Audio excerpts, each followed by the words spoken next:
Okay, here are solutions for perfect problem 1 for Math 251. We are told that there's this function f of x equals x squared minus 3x plus 5, and there's this one point A on the graph of this function, and the x coordinate at this point is 2. And B is another point on this graph with some other x coordinate. That other x coordinate is not specified, it just says leave it as an x. And the first thing we're asked to do is sketch a graph of this function and label the points A and B, essentially. So the way I'm going to do that, you can do that on a calculator or something, or really you can do that however you want. What I'm going to do is I'm going to use this fancy applet that some dude made, some guy at Penn State I think it was. I'm going to type in x squared minus 3x plus 5, and what I get in black here is the graph that I'm talking about. And then the 2 points I want, I'll make one of them 2, and I'm going to make the other one 3, just sort of arbitrarily. And here's the point at 2, and here's the point at 3. Your second point might not be at 3. As I said in the problem, you can put it wherever you want. But by putting it at 2 and 3, it gives me very distinct, here's the tangent line in gray and the secant line in red. So this picture right here is what I'm going to use. And the way I will copy that over, maybe I'll move this out of the way for now. And I got that down here. So for part 1, I'm going to use this as my picture. And I guess I should really label the points a little bit. So this right here in blue is point A. And point A has an x coordinate of 2. And we can figure out the y coordinate by taking our original function and changing all the x's into 2's. 4 minus 6 plus 5 is 3. So this should have a y coordinate of 3. That appears to check out. It looks like the height's about 3 right there.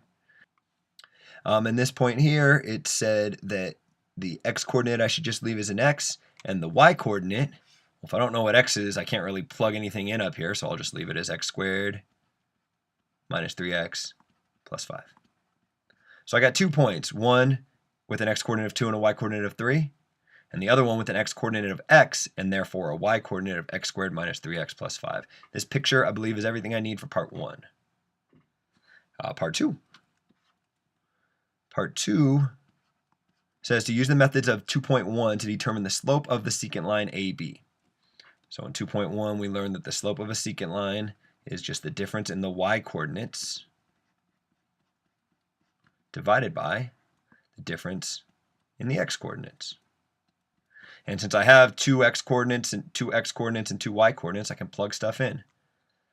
What do you call what? It doesn't really matter. Maybe I'll call this x1 and y1 and this x2 and y2.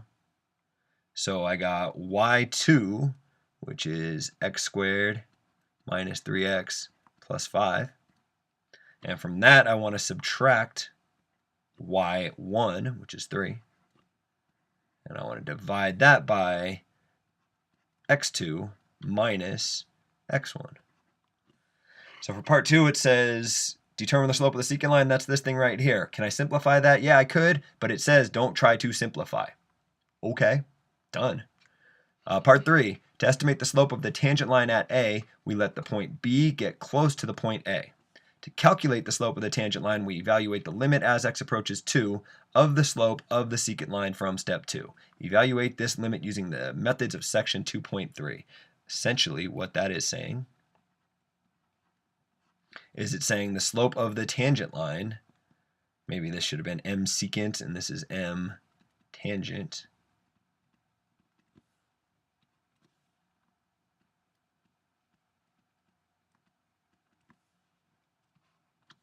The slope of the tangent line is just the limit as x approaches 2, x being this point, I want to get it really, really close to this point, of this thing right here, x squared minus 3x plus 5 minus 3 over x minus 2. And to evaluate this limit, as I learned in 2.3, what I want to do is it would be really nice if I could just change all the x's into 2's, but I can't. If you do that, you'll end up with 0 over 0. You won't get any information. But if we could cancel out this x minus 2 right here with an x minus 2 that must be up in the numerator, then we'll be able to evaluate the limit. And so the way we'll do that is we'll say the numerator is really just x squared minus 3x plus 2, because plus 5 minus 3 nets to plus 2, divided by x minus 2. And that factors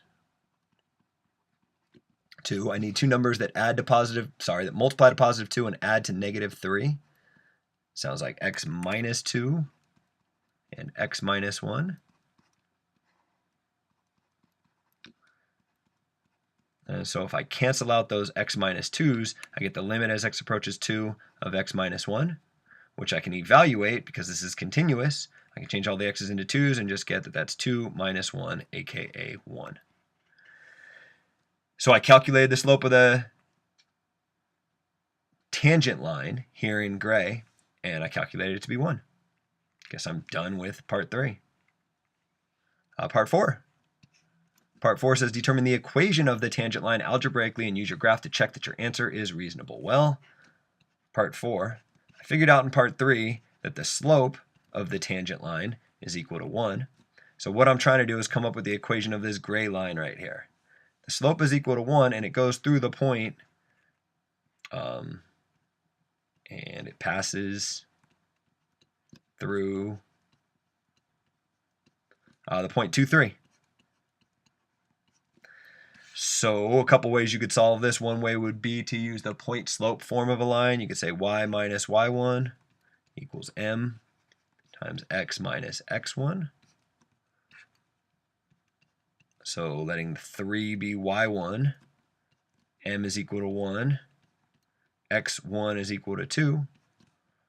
I can say y is equal, well, let's do 2 steps. Y minus 3 equals x minus 2. So y is equal to x plus 1. Yeah, that works. I was looking at the red line. The gray line, sure, that looks reasonable. Y equals x plus 1. Slope of 1, which you get from the implied 1 right here.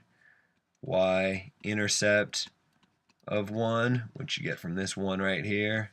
Seems reasonable.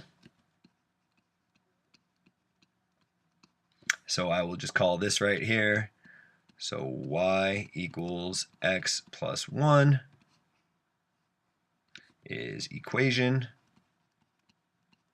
of the tangent line.